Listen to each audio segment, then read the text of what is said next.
than a hawk into a little white dove. More than a feeling, that's the power of love.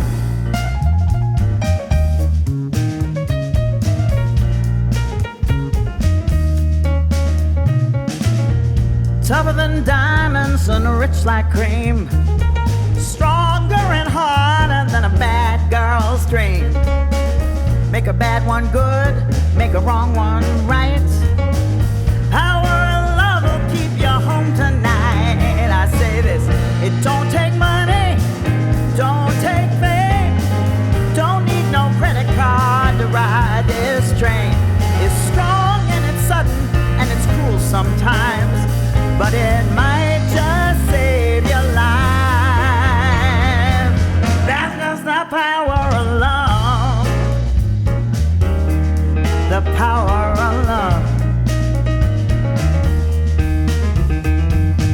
First time you feel it, it might make you sad. Next time they feel it, it might make you mad. But you'll be glad, baby, my dear, when you found it's the power of love that makes the world go round. Don't take money, don't take fame, don't need no credit card to ride this train. It's strong and it's sudden and it's cruel sometimes, but it might just save your life. They say that all in love is fair, yeah, but you don't care. But you'll know what to do when it gets hold of you. And with a little help from above, it's just the power of love. The power of love, yeah. I feel the earth move under my feet. I feel the sky tumbling down. I feel my heart start to trembling whenever you're around. Yeah, yeah, yeah, yeah. It don't take money, don't take fame, don't need no credit card, children, for you to ride this train. Strong and it's sudden and it's cruel sometimes, but it might just save your life. Well, it don't take money, don't take fame, don't need no credit card, people, if you're gonna ride this train. It's strong and it's sudden and it's cruel sometimes, but it might just save your life. That's just the power of love.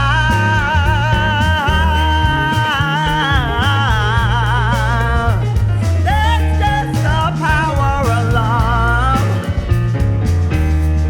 The power of love. Yeah, yeah, yeah.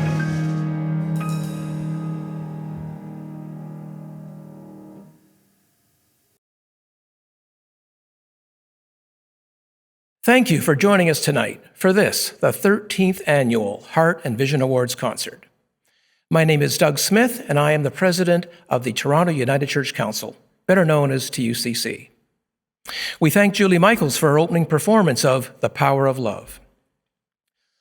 Our Heart and Vision Awards Concert is being viewed tonight across Southern Ontario. We acknowledge with gratitude that we live and greet one another on the traditional territories of the Huron-Wendat, Petun, Seneca, the Mississaugas of the Credit, and other Indigenous peoples. This territory is covered by the Dish with One Spoon Wampum Belt Covenant, an agreement between the Haudenosaunee and the Ojibwe and allied nations to peaceably share and care for the lands around the Great Lakes. Today, Southern Ontario is home to many Indigenous people from across Turtle Island, including survivors and intergenerational family members who have been impacted by the legacy of the residential school system. We honor them as we stand committed to be partners in healing, reconciliation, and justice. Heart and Vision celebrates contributions to social justice made within the church and within Canadian society. For 129 years, much of TUCC's focus has been on this foundational element of our church's ministry. Our faith is based on a commitment to social justice. Our church is committed to acting out that faith. Tonight, we celebrate two individuals whose leadership contributions to the good health of our society. With a strong Massey-centered team in support, Akua Asabi Blair provides care for young women and their children. Through her efforts, this vital ministry of our church is sustained. Canadian author Lawrence Hill writes news stories to counter myths that destroy souls. His award-winning writing and media production opens our eyes to anti-Black racism. The work of our recipients is timeless, yet it is critically important today. We appreciate the partnership of the BMO Financial Group for this, their 13th year of event sponsorship, and thank you all for tuning in this evening. Tonight, as we celebrate change, we humbly acknowledge our church often fails to be truly open to the knock at the door. In naming racism as anti-Black, we do not attempt to gauge the relative importance of the racism that one group experiences over another. Our intention is not to measure it, but to reduce it. The first step is to listen to the silenced voices. Tonight, our colleagues and guests will share their perspectives and challenge our comfort. Much of our presentation tonight was recorded here at North Bramalea United Church, my home church. So, welcome to North Bramalea and to the TUCC's Heart and Vision Awards concert. Please stay with us for the next hour of music and shared reflection. George Eliot Clarke is one of our nation's cultural giants. His new memoir, Where Beauty Survived, recounts a life interwoven with his Black hometown in Nova Scotia. Formerly having served as both Canada's parliamentary and Toronto's poet laureate, tonight he shares with us his reflections on Canada's murdered and missing women. Hello. The first poem, or actually song, I would like to recite is For the Murdered and the Missing, a Spiritual. I wrote this when I was still Parliamentary Poet Laureate number 7 in the second year of my term, 2017, to give a personal response to the ongoing tragedy and trauma of the violence that settler society has visited upon Indigenous women and girls. For the murdered and the missing, a spiritual. Someone's guilty of 1,000,000 crimes, blood on his hands, death on his mind, to send my sister away, to put my mama in an unmarked grave. Why she got to be murdered? Why she got to go missing? This land is hers, so I heard. All the saints are insisting. Someone's gotta sink in hell and rot. Dumped bones in bush or parking lot. Disappeared my auntie, saw her die. Exiled my daughter, served her misery. Why she got to be missing? Why she got to be murdered? Why I hear justice hissing like a viper in a graveyard? Someone's papa mapped a trail of tears. Someone's son paved a highway of tears. Why my sister gotta stumble down? Why my mama gotta tumble down? Why she got to go missing? Why she got to be murdered? Indigenous insisting justice for our massacred. Justice for our massacred. Someone's flag looks like blood on snow. Someone's history's a damn crime show. To hurt my daughter, so she weep. To wound my auntie while she sleep. Why she got to be murdered? Why she got to go missing? Martyred in mud slush smeared from the paw to nipping. Someone's guilty of a million crimes from 5 centuries back down to next time. Ain't sorry to little sister rape or put my mama in her too soon grave. Why she got to be murdered? Why she got to go missing?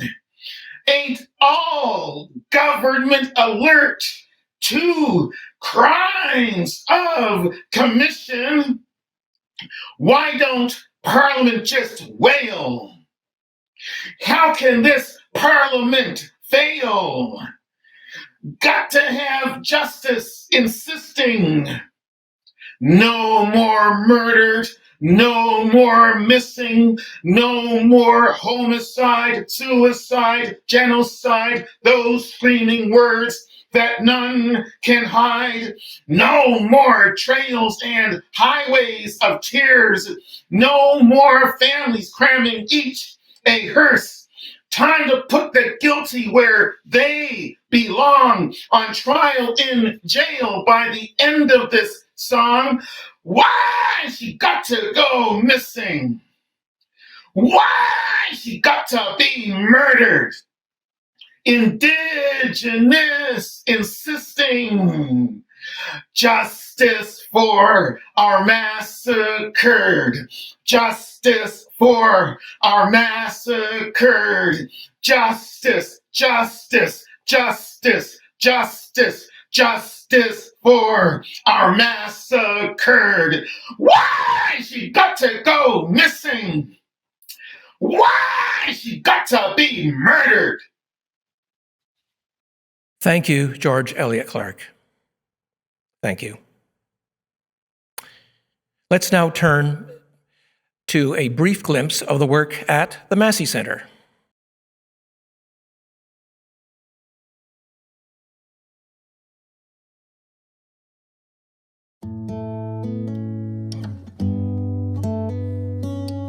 Massey Center is an infant and early childhood mental health center that started way back in 1901.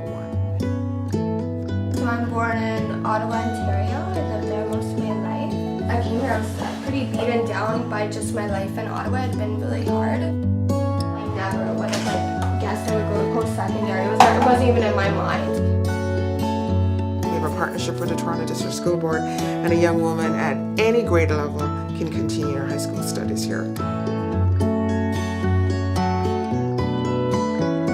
I remember holding the pregnancy test in one hand and the university acceptance letter in another hand. I was living on my own. I was a foster kid. I was being funded by Children's Aid. I had no parents. I came from a really bad childhood. If I wasn't at Massey Center, my child would have been removed from the hospital. We provide a 22 residential bed facility. They live in a dormitory style setting, and they get their food, housing, clothing, all their physical needs are met. They welcomed me into the school immediately. I was able to get daycare within a month. A woman that works at the Massey Center, she had told me that there's a $10,000 scholarship opportunity for youth at risk. They had parenting programs, they have drop-in centers, they have daycares. because I lived here, they had round-the-clock care. I was able to care for my child. This is a place where they come to get a new start, to get a new life, not just for themselves, but also for the babies. They pay my tuition for the whole 3 years and any books and programs. So because of Massey Center, I was able to access ongoing financial security. They had nurses, they had social workers, they had RC counselors, they had round-the-clock 24 hours. Massey Center gave me the chance to actually have my child. We really change lives at Massey Center.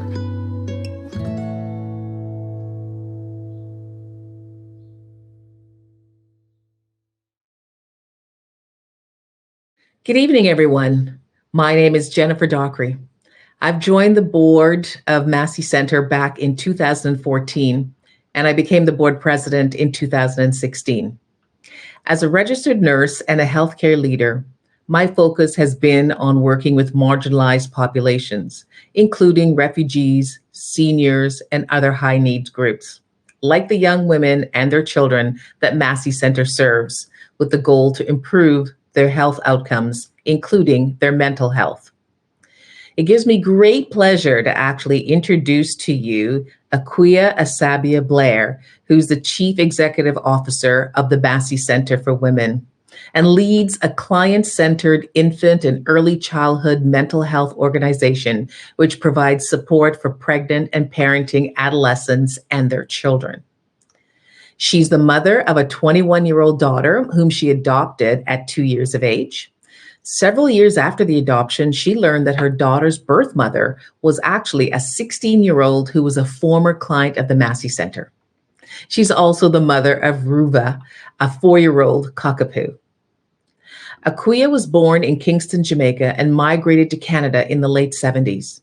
She's one of 9 children born to Harold and Ruby Blair.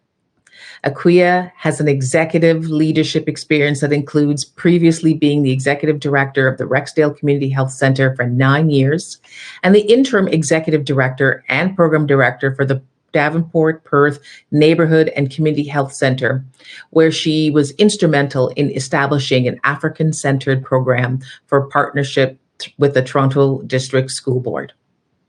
To add to her long list of accomplishment, Akua is a recent graduate of the Maitree Policy School. She's the co-chair of the Anti-Black Racism Task Force for the Toronto Lead Agency for Child and Youth Mental Health Sector. She's the chair of the 0 to 6 Network. Her other community involvements include membership on the Inclusive Cities of Canada Toronto Civic Panels.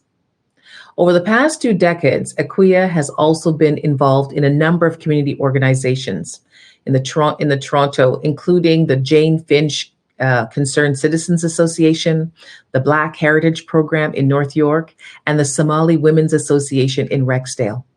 In 2002, she received the Constance E. Hamilton Award from the City of Toronto for her work with the low-income women in Rexdale. Her latest achievement it was a successful amalgamation of the Humewood House and Massey Center to create the largest agency now supporting vulnerable young women and their children to achieve their goals to become successful members of our society and to stop the cycle of poverty, violence, and marginalization. Congratulations, Akua, on winning this much-deserved recognition, the Heart and Vision Award. Good evening, everyone. Jennifer, thank you for the terrific introduction. I must, of course, start off by thanking the people of the Toronto United Council for this Heart and Vision Award.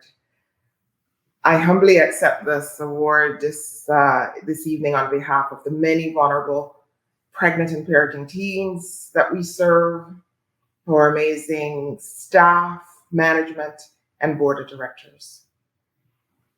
I also must dedicate this award to my dearly departed mother, Ruby Blair, an unsung hero who, while we lived in an urban neighborhood in Kingston, Jamaica, was a catalyst for community development, health promotion, and just total commitment to building community.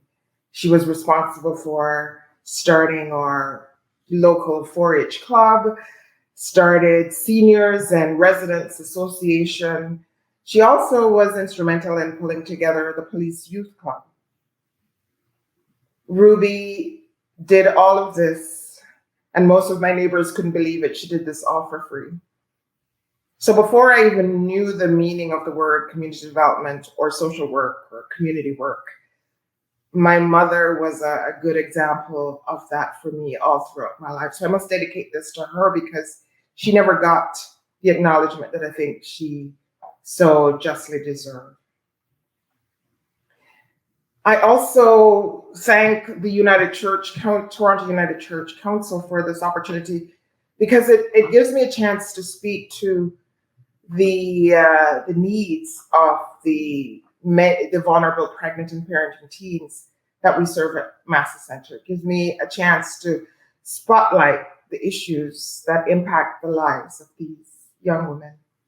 Teen pregnancy in Canada is on the decline, which is always a good thing. But the teen pregnancy rates among the African, Canadian, or Black communities and the Indigenous populations remain significantly high. And this is what we see happening in you walk through the doors of the Massey Centre and you see many African and Black young women who experience and live through racism, microaggressions, anti-Black racism. And these experiences are illustrated through the poverty that they experience and just the lack of opportunity and lack of access. And at Massey Centre, we know how stressed these young moms are. We know that they deal with racism on a daily basis. We know that they deal with microaggressions on a daily basis and they become stressed out. And one of the things that we do every year is to work towards helping them to manage their stress. Research shows that the first few years of life are one of the most critical periods in child development. More than 1 million connections are made between brain cells every second in early years. By the time a child is 18 months old, most of the brain is hardwired. The trauma and stress that Black mothers face during their baby's first few days and weeks can inadvertently be passed on to babies. So this is one of the things that we're trying to do is to prevent. We don't want to see the clients' babies coming back to us several years later as teen moms. So we are working very hard at Massey Centre to address anti-Black racism from being passed on, and we want to start with the babies. So we know that by investing in infant mental health, we can start to change the trajectory for generations of Black families. We work to create healthy relationships between young moms and their babies so that moms can respond to their baby's needs, providing a foundation for strong mental health. So while we're appreciative of the support we receive from our Ontario and municipal governments, there is still no policy framework for supporting or funding programs for pregnant and parenting youth. While most agencies working in the child and youth mental health space receive funding from the Ministry of Health and have seen new investment every year, young parent agencies like Massey Centre have been left behind. In 2019, the decision was made to keep funding all the young parent and infant agencies with the Ministry of Children and Community and Social Services. This decision was devastating to us as new opportunities for funding were no longer available to us. And we don't have a seat at the table in the child and youth mental health community.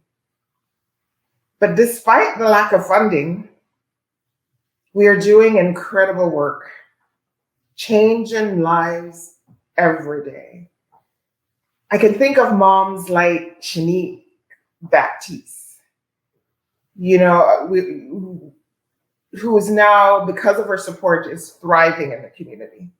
When Shanique found out that she was pregnant, she fled her abusive home situation and moved into her residence. She was frustrated and needed help.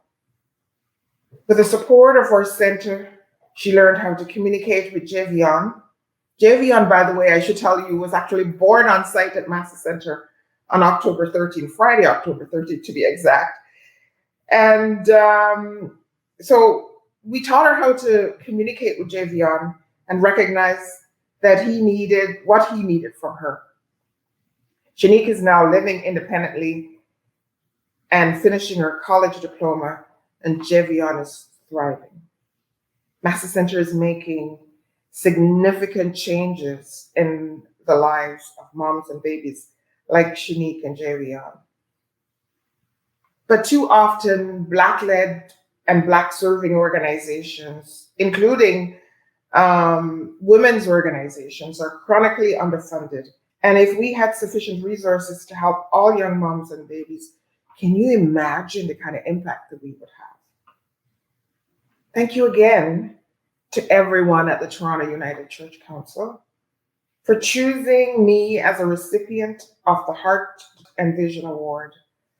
I accept it with pride, and I'm even more excited to continue my work of improving the lives of Black, pregnant, and parenting teen moms and their babies. Thank you.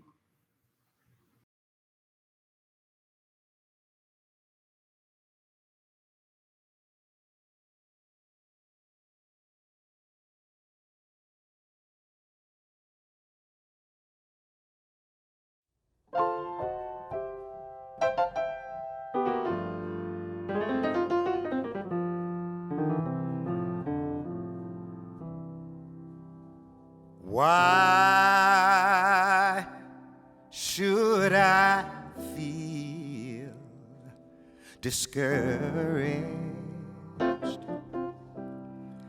And why should the shadows come? Why should my heart be lonely? Oh, from a heaven and home, for Jesus is my portion, my constant friend is He. I know His eye is on the sparrow, and I know He watches me. His eye is on the sparrow, and I know He watches me. I sing because I'm happy. I sing because I'm free. Oh, His eye is on the sparrow, and I know He watches me. You know, I sing because I'm happy. I sing because I'm free. His eye is on the sparrow, and I know He watches me. You know, I sing because I'm happy. I sing because I'm free. Oh, His eye is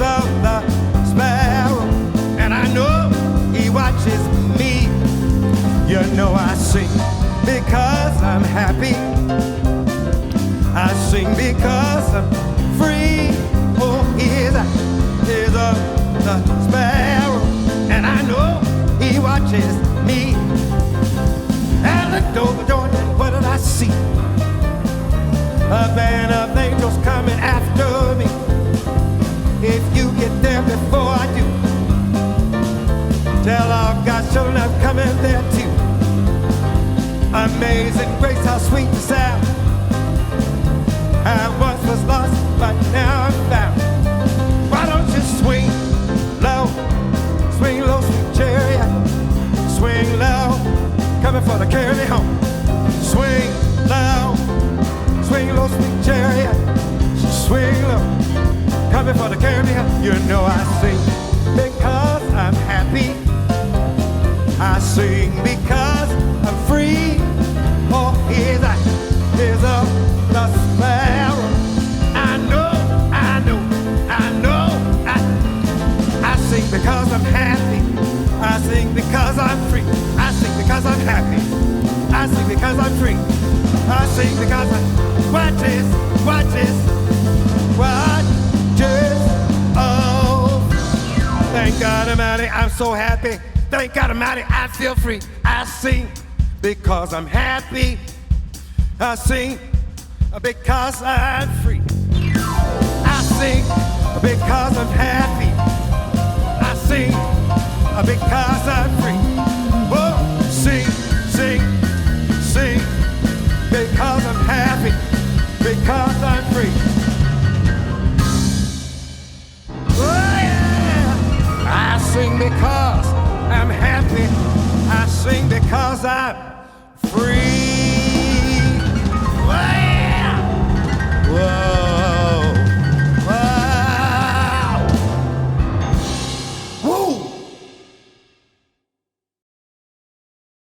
Thank you, Billy Newton Davis, for that performance of His Eye is on the Sparrow. I'm the Reverend Roberta Howie, and I'm a member of the ministry team here at Rosedale United Church in Toronto. I am also a member of the board of the directors of the TUCC. In 2019, our organization expanded its service area, which had reached from Toronto North to Owen Sound and Parry Sound. Now, it includes most of southern Ontario, from Cambridge all the way to Kingston. Last year, because of the pandemic, we took on the Heart and Vision Awards online and have reached a much broader audience. We're grateful for this opportunity to be with you tonight. Throughout its history, TUCC has helped find solutions to social challenges, always with a bias to engage local communities of faith in whatever is confronting the people they serve. Today, much of TUCC's energy is focused on helping local churches develop leadership, for it is there that the magic of renewal finds life. Lawrence Hill, one of tonight's honorees, has written 10 books of fiction and nonfiction, including the epic Canadian book depicting anti-Black racism in North America, Canada, and Europe. The Book of Negroes describes the experience of a young woman kidnapped in Africa and sold to the United States, her eventual escape to Canada, her disillusionment with empty promises, and her later life in Africa and England. It should be required reading for every Canadian. Tonight, we are opening our hearts to listen to the wisdom of those who have experienced anti-Black racism. We have heard from Ikuya Asabia Blair, and will now hear from Lawrence Hill. Like all good stories, Mr. Hill's begins in earlier generations. A grandfather and great-grandfather were clergy in America in the African Episcopal Methodist Church.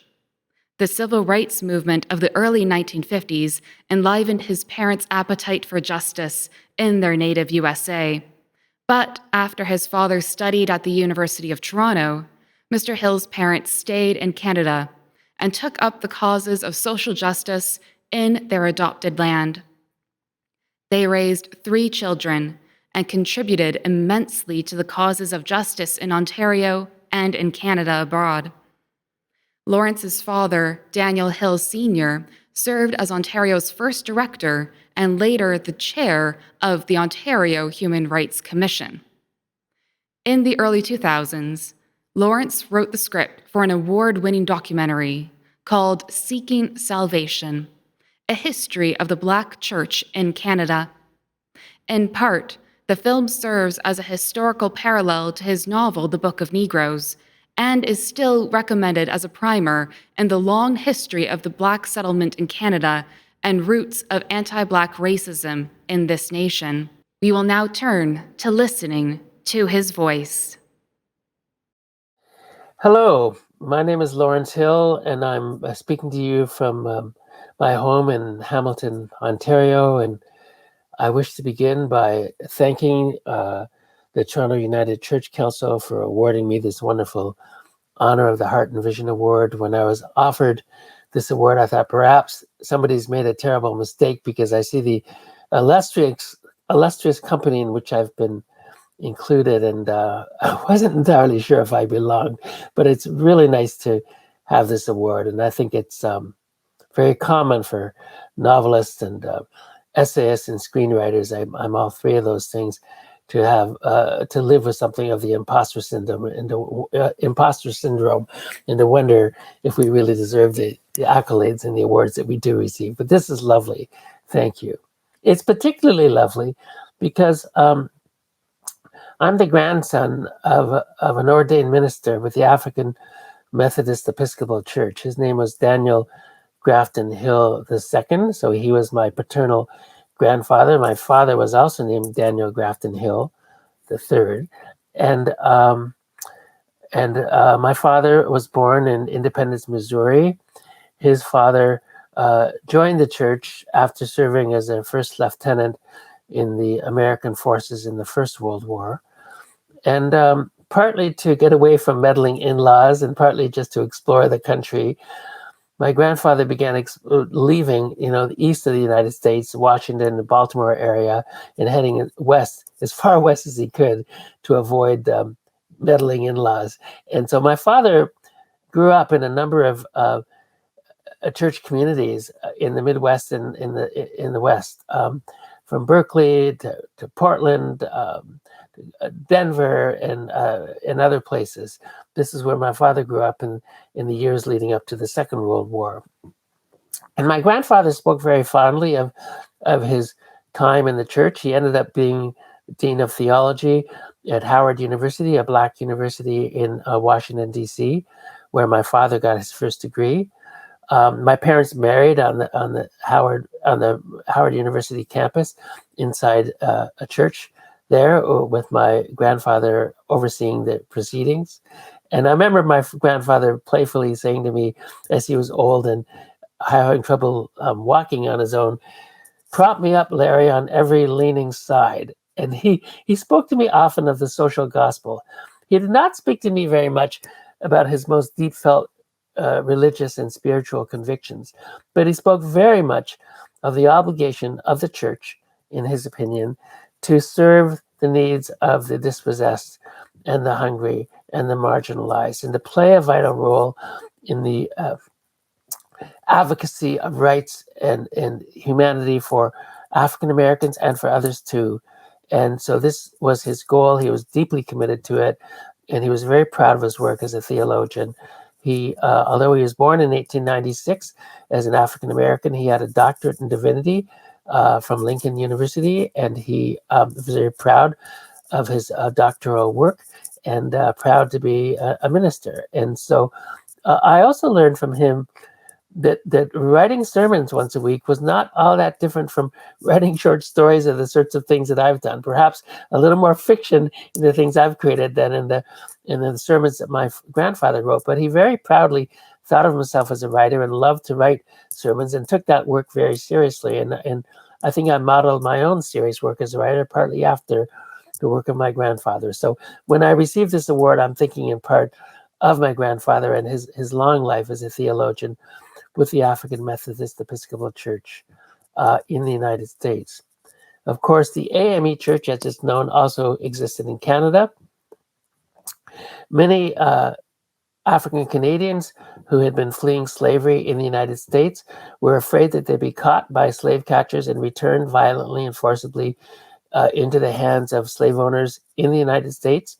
And so some of them chose to change their name to the British Methodist Episcopal Church because it sounded less African, and they thought it might attract less activity from slave catchers who might prey upon them and steal them back across the border. And so the AME Church, in many instances in Canada, became the BME Church, partly to disguise their origins and to avoid the scourge of slave catchers. Of course, Canada offers a very mixed experience with regard to slavery, and I do wish to quickly mention that because it'll color my remarks going forward as well. We in Canada seem to take delight in pointing an accusatory moral finger at those dastardly Americans. I say that with tongue in cheek, as my beloved relatives on all sides, except for my parents who are now deceased, and my brother and my deceased sister were and remain Americans, as my parents came to Canada the day after they married. But we love to point an accusatory moral finger at those dastardly Americans and to feel that we have some sort of moral superiority over them with regard to the history of Black peoples in our nations. Well, I'm here to disabuse you of that notion and to reiterate what many of us already know perfectly well, and that is that slavery and segregation and racial and racist oppression have been profoundly enshrined in Canadian society too. They just played out in different ways. Slavery existed in this country until it was finally abolished in most of the British Empire on August the 1st, 1834. The very first documented enslaved person in Canada, Olivier Lejeune, an 8-year-old boy, presumably from Madagascar, was a property of a Catholic priest in Quebec City in 1628. That's the first case of a documented slave for which we still have paperwork in Canada. There were, of course, free Black people in the lands now known as Canada prior to the arrival of Olivier Lejeune in Quebec City in 1628. And the very first massive migration of Black people into Canada, thousands all in a short window of 6 months, took place with the arrival of the Black Loyalists of Nova Scotia, who came by ship from Manhattan to, New Brunswick at the time. St. John, New Brunswick at the time was part of Nova Scotia, but who came to St. John and to various ports in Nova Scotia in 1783 after serving the British on the losing side of the American Revolutionary War. The British had promised freedom to those who served them on the losing side of this battle, and then when they lost the fight, they transported them to Nova Scotia as a reward for their service to the British during the war. But even there, we see hypocrisy and mixed experiences because many of the Black people who came to Canada were actually enslaved and remained enslaved as property, quote unquote, of the British loyalists. If they'd been enslaved by the American rebels, the British happily freed them. But if they had been enslaved by the British, they remained enslaved by the British when they were brought to Nova Scotia and to New Brunswick. And so that is just an example of the sort of the mixed experience of Black people in this country. I feel that the church in Canada is much like the rest of Canada. There's a mixed, I'd say there's a mixed report card on how the church and how all of Canada has done. On one hand, the church has occasionally sanctioned slavery. I mentioned already the case of Olivier Lejeune in 1628. In other cases, the church has been a beacon of light and opportunity. And of course, the church has been a place in which Black people gathered and established their communities. The church has been at the heart of Black communities in many places. And indeed, I wrote a documentary film about this called Seeking Salvation, the history of the Black church in Canada, which came out a couple of decades ago. So many of the Black churches that were founded in this country were founded because Black people were not allowed to congregate in white spaces or to have their dead buried in white spaces in, say, church cemeteries. So some of the segregation that we witnessed, and some of the Black communities that exist to this date are there partly because they were not able to integrate properly and fully with places of white worship when they arrived in Canada. We have a long way to go, and I think it's important to recognize that in terms of advocating for human rights. I don't think the job will ever be done. Our grandchildren and great-grandchildren would be and should be advocating for human rights and for freedom and for justice in their own time and in their own ways. We can't even imagine the sorts of wrongs and social injustices that they will be confronting in 1 or 2 or 3 generations. But I know they'll be at it, and I trust that the human spirit is such that there will always be those at the forefront, at the vanguard of efforts to advocate for social justice in Canada. I have been proud to do my own small part as a novelist and essayist and screenwriter. There are many ways to contribute to dialogue and to social advancement in this country. I've chosen to do so through the arts and through my work as a teacher and through my work in teaching creative writing in federal penitentiary for women in Kitchener-Waterloo called the Grand Valley Institution for Women, and in working with book clubs for prisoners in penitentiaries and other provincial prisons across the country as well.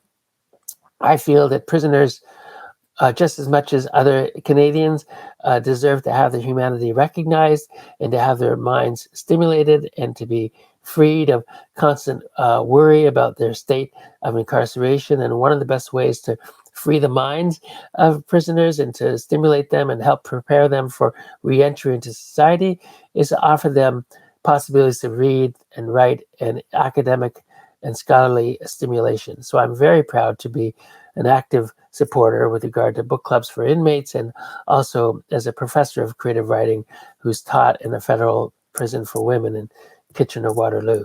That's very significant to me, and I don't think we should forget the most dispossessed and looked down upon in this country. Many of whom we should remember are indeed Black and Indigenous, because those peoples are terribly overrepresented in our Canadian penal system. I would like to finish by saying again what an honor it is to be given this award, and I hope that when we're out of the pandemic to have a chance to visit with you in person. I've had the great pleasure of speaking many times in churches and in synagogues in this country and in the United States and other countries, and I hope to have the chance to continue to do that in the future. I wish you all the best. I thank you so much for this award. I hope we'll have a chance to meet again in person. Take care. Thank you.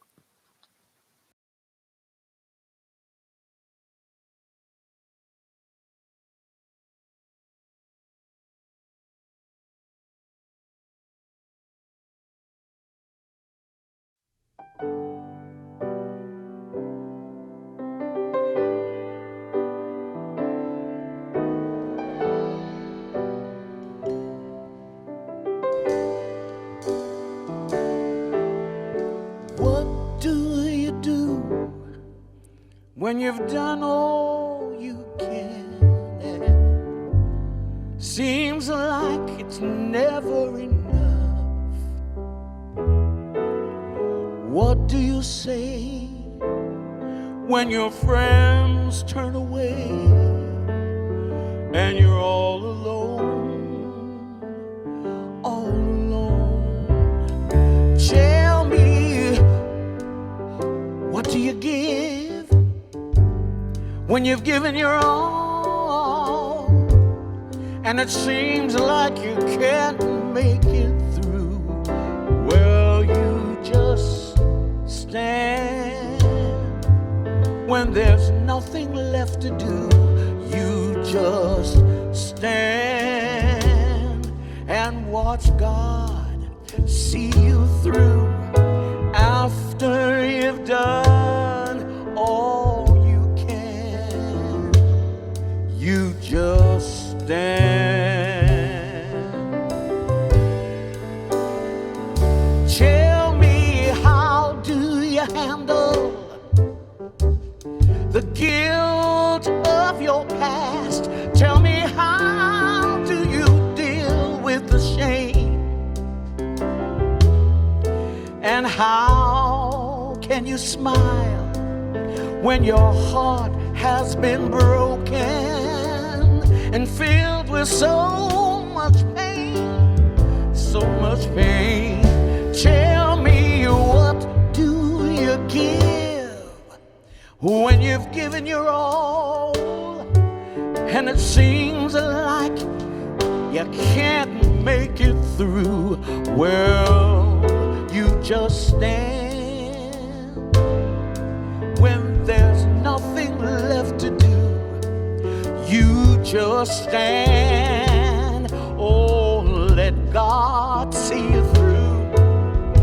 After you've done all you can, you just stand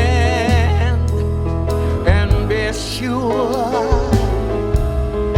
Be not in bondage, entangled again.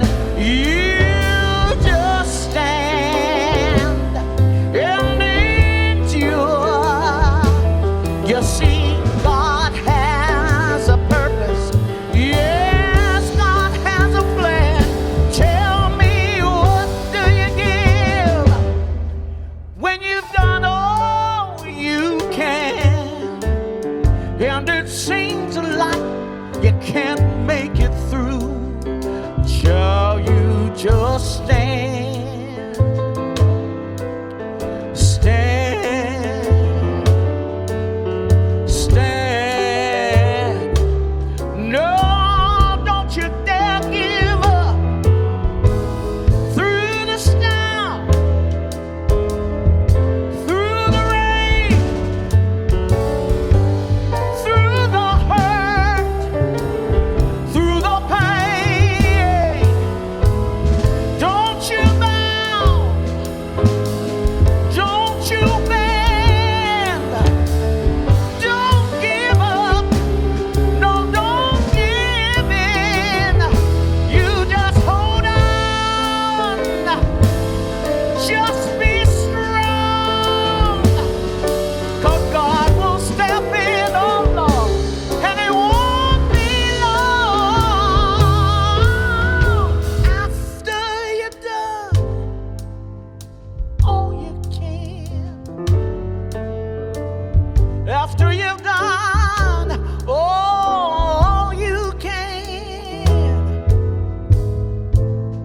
after you've gone through the hurt, and after you've gone through the pain, after you've gone through the storm, after you've gone through the rain, and you prayed and you cried, you prayed and you cried, prayed and cried, prayed and cried. After you've done all you can, you just stand.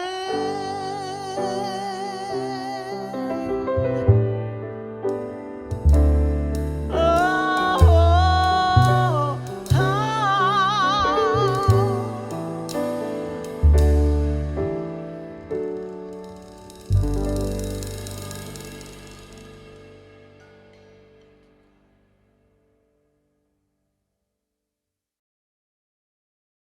Thank you, Jackie Richardson.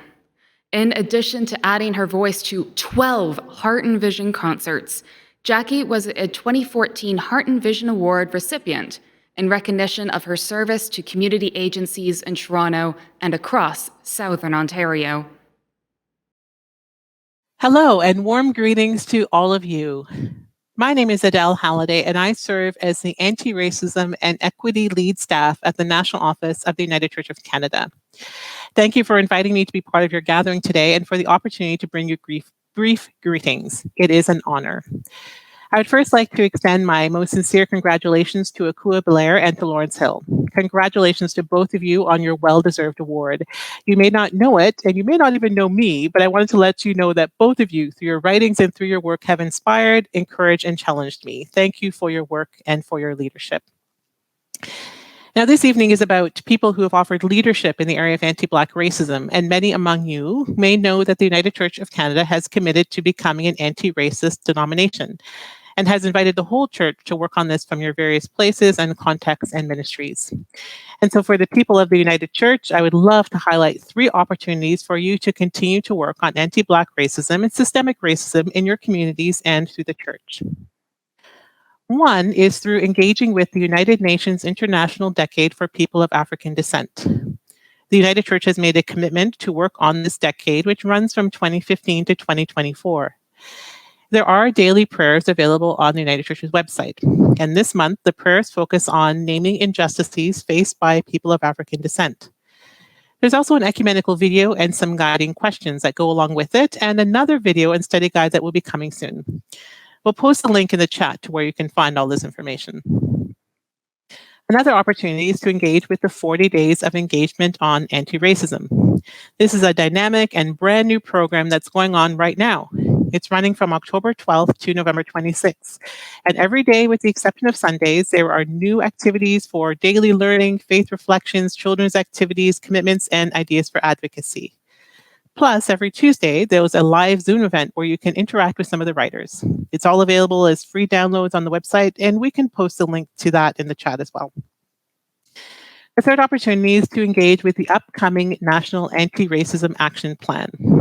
This is a United Church plan being developed by one of our national committees, the Anti-Racism Common Table, and it will offer goals and broad directions for our church's anti-racism work.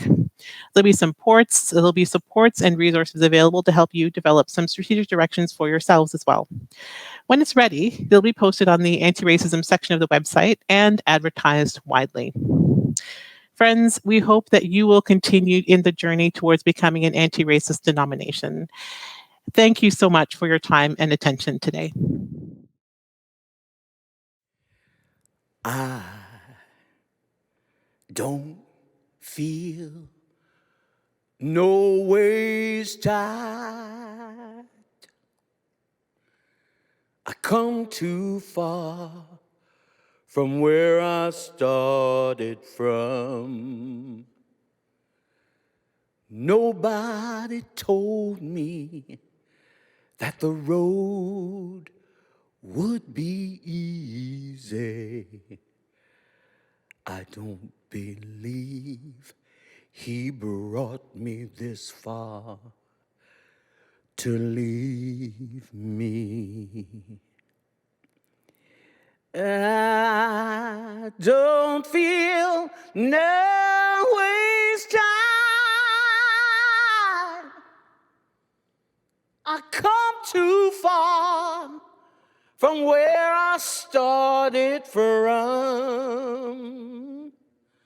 Nobody told me that the road wouldn't be easy.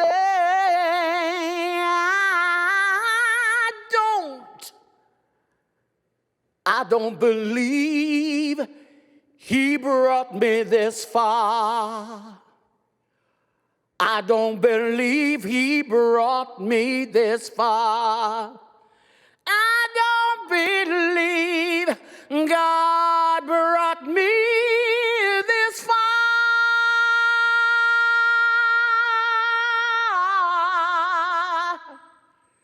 to leave me.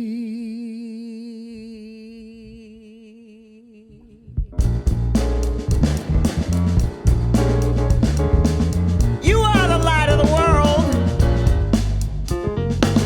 You are the light of the world. You are the light of the world. But if that light's under a bushel, it's all something kind of crucial. You got to be bright to be the light of the world. You are the salt of the earth. You are the salt of the earth. But if that salt has lost its flavor, it ain't got much in its favor. You can't have that fault and be the salt of the earth. So let your light so shine before man. Let your light so shine, so that they might know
On behalf of the TUCC, we thank you for your participation in the United Church's efforts to transform itself into an anti-racist institution. Contributions received tonight will support 2 such efforts. Unless you tell us otherwise, your gifts will be shared between the Nancy Peters Fund in support of the Massey Center and the Winston and Merrill Roach Fund for Camp Leadership in support of Black youth taking leadership roles in United Church camps. I would be remiss if I were to not mention the Council's work is also greatly enhanced by bequests left by our church colleagues in their wills to support our work in social justice and congregational development. You can contribute anytime through the link you'll find on the screen below, that's tucc.ca, or give us a call on the phone number below. We greatly appreciate the partnership of the Bank of Montreal. We especially thank the bank's Director of Donations, Nada Ristich, for her unfailing support. We thank tonight's performers, including the Poet Laureate George Eliot Clark, Jason Jestat, Director of Music, and Jackie Richardson, Julie Michaels and Billy Newton Davis, bassist Russ Boswell, and drummer Steve Heathcote. We appreciate the support of North Bramalea United Church and their in-house production team, Nightlight Recording. They are available to help you with your audio-visual needs. The audience makes any event a success. Thank you for your attendance and your support. Finally, we thank our guests, Jennifer Dockery, Adele Halliday, and of course, our guests of honor, Ikuya Asabia Blair and Lawrence Hill, for their participation tonight and for the work that they do every day.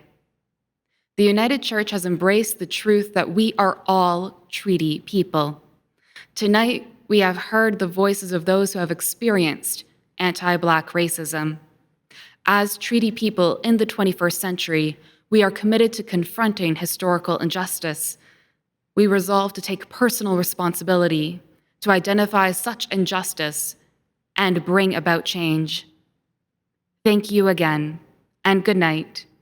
George Eliot Clark will close our event. The second piece I would like to recite is a poem I first wrote in 1985 on the occasion of my first trip to Europe when I was 25 years old, and I found myself in a laundromat in Amsterdam, of all places. And as I was watching my clothes spin around in the dryer, I started to think of my home communities. I come from Black Nova Scotia, African Nova Scotia, a centuries-old, plural, centuries-old Black community, mainly African-American in origin and also West Indian as of the early part of the 20th century. And so I found myself reminiscing and thinking about my home communities, and specifically 3 Mile Plains, 5 Mile Plains, Newport Station, where my mother's family is from, and where I still own land very happily, only 3/4 of an acre, but still. It goes back to the War of 1812, so I'm a proud owner of that small piece of property. But I also wanted to think about in this poem all of the travails, socio-economic, political, that Africadians, African Nova Scotians have suffered over the centuries of our presence in that part of Canada. So the poem is entitled, Look Homeward, Exile. I can still see that soil crimsoned by butchered hog and imbrued with rye, lie, and homely spirituals everybody must know. Still dream of folks who broke or cracked like shale. Pushkin, who twisted his hands in boxing. Morocco, who ran girls like dogs and got stabbed. Lavinia, her teeth decayed to black stumps, her lovemaking still in demand, spitting black phlegm. Her pension after 20 towns. In tooth, suckled on anger that no Baptist church could contain, who let wrinkled Ely seed her moist womb when she was just 13. And the tyrant sun that reared from barbed wire spewed flame that charred the idiot crops to depression and hurt my granddaddy to bottle after bottle of sweet death, his dreams beaten to one tremendous pulp until his heart seized, choked, his love gave out.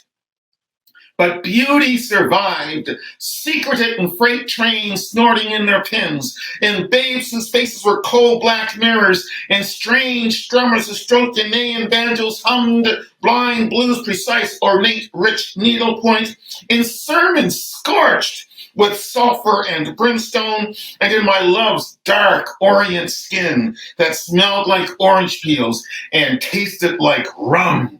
Good God, I remember my creator in the old ways. I sit in taverns and stare at my fists. I knead earth into bread, spell water into wine. Still nothing warms my wintry exile. Neither prayers nor fine love, neither votes nor hard drink. For nothing heals those saints felled in green beds, whose loves are smashed by just one word or glance or pain, a screw jammed in thick, straining wood.